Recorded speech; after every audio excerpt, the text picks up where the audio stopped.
बिस्मिल्लाहिर्रहमानिर्रहीम। मलिक मोहम्मद ज़मान खोहारवी। आज मैं आपको एक सदा सुहागन ये पौधा है जिसे गुलबासी भी कहते हैं और पिंक मॉर्निंग ग्लोरी भी बोलते हैं। इसके मतलब आपको मालूमात दूंगा। ये पाकिस्तान में तकरीबन दुनिया के हर ममालिक में ये पाया जाता है। पाकिस्तान में पंजाब और सिंध में ज़्यादा मिक़दार में पाया जाता है। आज आपको जी पिंक मॉर्निंग ग्लोरी इसकी मालूमात देने आया हूँ।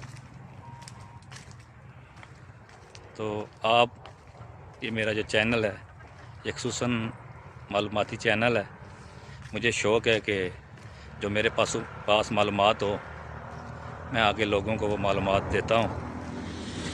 तो इस पौधे के मतलब जिसे मॉर्निंग ग्लोरी कहते हैं, पंजाबी में इसको गुलवासी, कुछ गुलबासी बोलते हैं, कुछ गुले अब्बासी बोलते हैं, कुछ गुलवासी बोलते हैं। ये पौधा नहर के किनारों, नदी नालों पे यहाँ सेम होती है, वहाँ भी ये खूब परवरिश पाता है।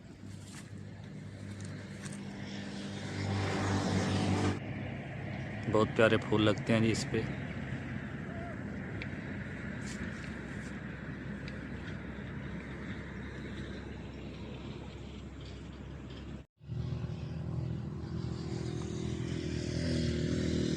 ये जहाँ सेम होती है ये पौधा वहाँ ज़्यादा फलता फूलता है। लोग इसकी लकड़ियाँ भी काट के जलाते हैं, ईंधन का काम आती हैं।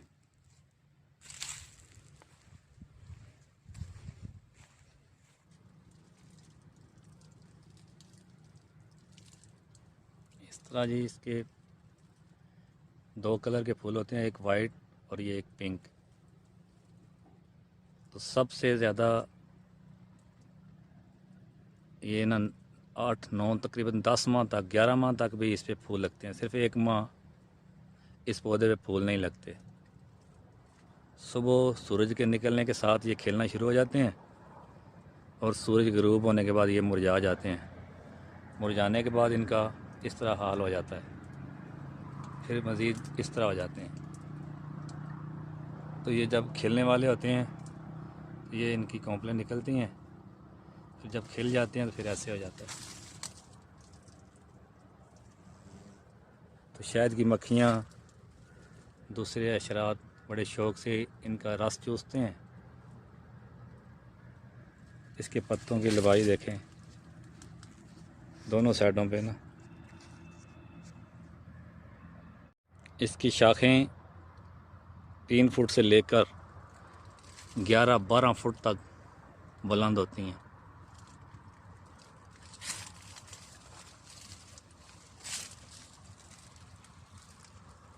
ये चेक करें।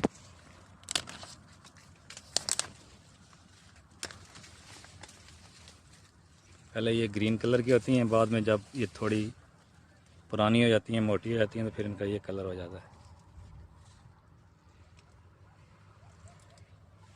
शाखों में से शाखें निकलती हैं और फैलती जाती हैं। ये पौधा जी, इसकी इतनी इतनी बड़े आप कलमें लगा सकते हैं।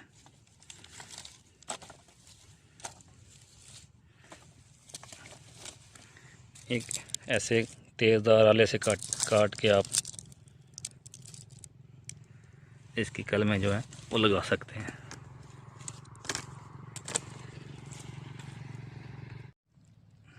पौधे का जो नीचे वाला हिस्सा है वो इस तरह होता है जी।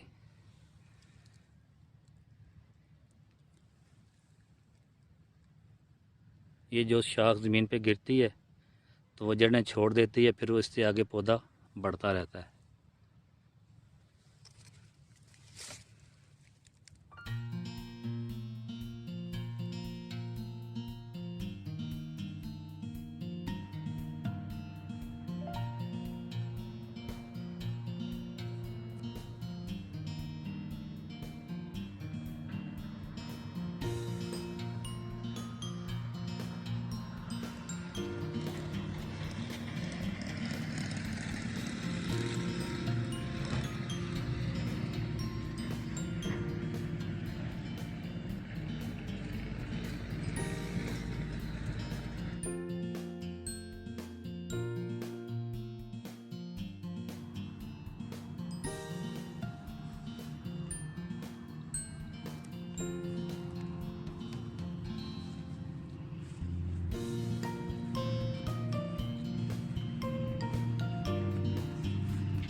ये पौधा जी ज़्यादातर किसान जहाँ बाड़ लगानी हो वहाँ इसकी ये कलमें लगाते हैं, और जहाँ ज़मीन का कटाव हो, ज़मीन पानी से बह रही हो, ख़राब हो रही हो, ये किसान जो हैं इसकी कलमें वहाँ लगा देते हैं। फिर जो ज़मीन का कटाव है वो रुक जाता है, और ख़ुसूसन बाढ़ देने के लिए ये बेहतरीन है। तो कुछ किसान ये ज़्यादा फल फूल जाती है और ज़मीनों में आगे बढ़ जाती है, इसलिए इसकी बाढ़ को मुनासिब नहीं समझते। लेकिन जहाँ ज़मीन का कटाव वहाँ ये ज़रूर किसान जो है ना इसकी कलमें लगाकर अपनी ज़मीन को बचाते हैं। ख़ुसूसन जो दरिया ज़मीन को खा रहे हैं, जो ज़मीन दरिया में बह रही है, वहाँ ये लोग इसकी जो है वो कोंपलें काट के, इसकी टहनियाँ जो काट के कलमें बना के वहाँ लगा देते हैं। इसकी कलमों को अगर पानी में रख दिया जाए तो 20 दिन के बाद इसकी कलमों के नीचे जो है वो जड़ें निकल आती हैं, फिर इसको ज़मीन में आसानी से लगाया जा सकता है। तो अगर सावन के मौसम में इसकी कलमें लगा दी जाएं तो पानी देने की भी ज़रूरत नहीं पड़ती। जब कलम लग जाती है उसके बाद इसको कोई पानी की ज़रूरत नहीं पड़ती। तो ये आम बंजर ज़मीनों पर भी लग जाता है, जहाँ पानी ना भी हो, बस सावन में आप लगा दें। आप इसको गन्ने की तरह भी काश्त कर सकते हैं। अगर कोंपलें खड़ी नहीं लगा सकते तो जिस तरह गन्ने लगाया जाता है इसी तरह देखें, ये ज़मीन में इसकी टहनियाँ दबा दी गई हैं, ये इनसे कोंपलें निकलना शुरू हो गई हैं।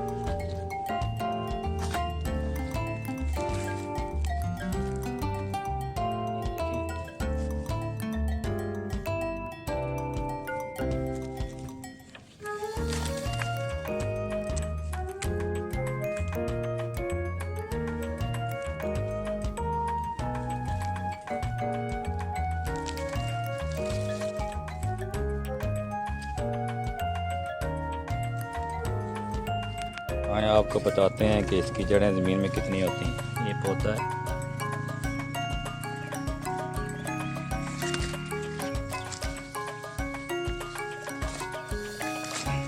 तो ये इतनी इसकी जड़ें होती हैं, शुरू से ज़्यादा फैलती जाती है।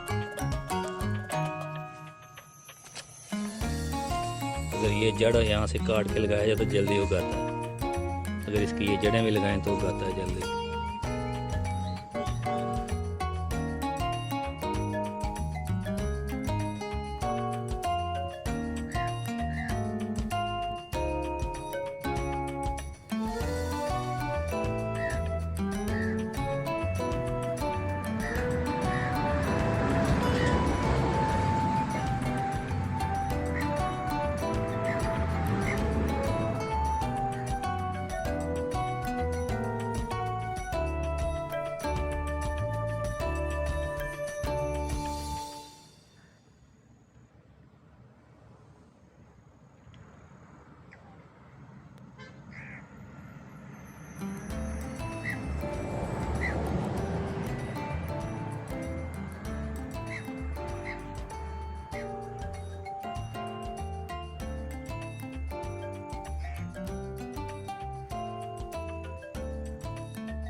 नदी नालों पे ये खूब फलती फूलती है।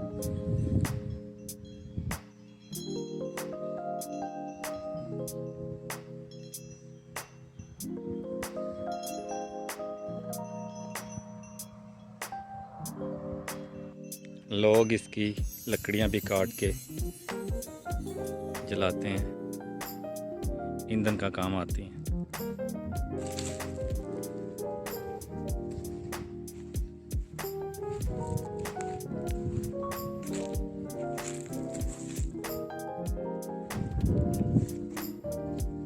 और इसकी कलमें भी लगाई जाती हैं।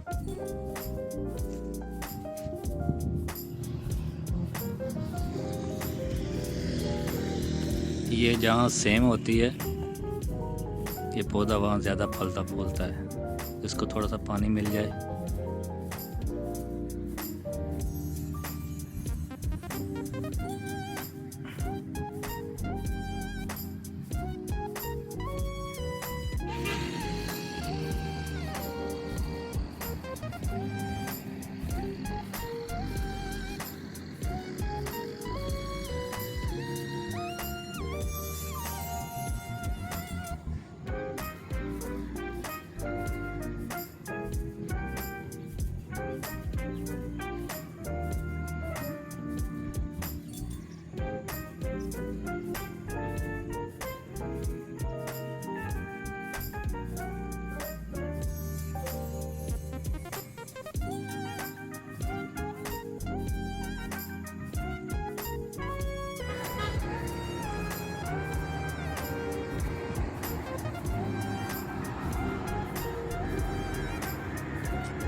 बहुत प्यारे फूल लगते हैं जी इस पे।